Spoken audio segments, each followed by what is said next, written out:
ازدواجمون هم ازدواج مسخره‌ای بود.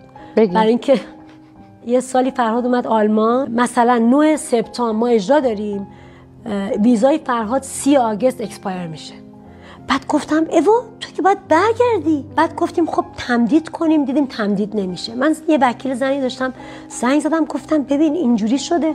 گفت خب عیبی نداره، برو شهرداری بگو این نامزد میخوام من ازدواج کنیم، من براش تمدید میکنم ویزاشو. گفتم ازدواج؟ گفت آره بابا بگو بهشون ازدواج میکنم. بعد من گفتم فرهاد این اینجوری میگه و اینا. گفت خب بکنیم دیگه، حالا بریم برای این داستان. در آنچنان شد که ما رفتیم سیتی هال برلین، یه روز ساعت 9 صبح اونجا ازدواج کردیم اومدیم بیرون. همین این آسان ترین ازدواج دنیا بود. نه مهریه داشت، نه طلا داشت، نه قباله داشت، هیچی نداشت. سال 1377 اسفند وارد ایران شدیم.